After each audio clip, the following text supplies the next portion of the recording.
So there's my friend Bob, and he's about to assault me. Now I'm about 8 feet away from Bob currently. I know the camera probably doesn't show the distance so well. So this would be an ideal length and range to deploy OC spray, of course.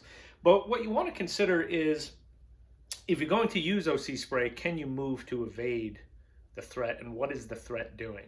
Is he standing there and screaming at you, or is he already charging you, right? So 8 feet is covered just like that, of course, and the chance of the spray actually doing anything to disrupt the threat within that 8 feet, if he's in a full-blown charge, it's not going to do anything. So really, if you're going to deploy the spray, I suggest that you deploy it if you're able to move. And usually lateral movement to the threat is what you want to do. That is just a principle of fighting, whether it's unarmed with a gun, etc.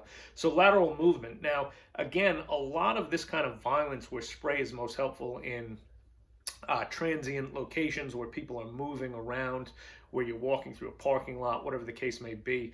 A lot of times there's a lot of cover to use. So maybe you can deploy the spray as you're running around to the other side of a vehicle that's there. Put a barrier between yourself and the threat. That is, of course, ideal. What you don't want to do is backpedal.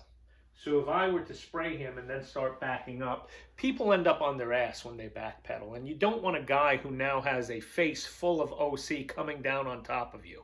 So lateral movement. In fact, I would go so far as to say, if I was in a hallway or maybe right between two vehicles and I knew I couldn't get out of the guy's way, I'm not so sure I would even deploy spray. Again, I would probably just go to hand skills at that point if it's a less lethal threat. But if you have the space to move, what you want to look at doing is deploy spray and move laterally. Even if you can just get onto his flank, if he does make contact with you, you want to look at not going straight on and dealing now with the spray yourself. Look at techniques for getting to the threat's flank, like a shoulder drag, maybe a shoulder drag and a push, whatever the case may be, because we don't want to go straight on and deal with that OC that now is intended to disrupt the threat. We don't want it getting on us and disrupting our ability to further defend ourselves.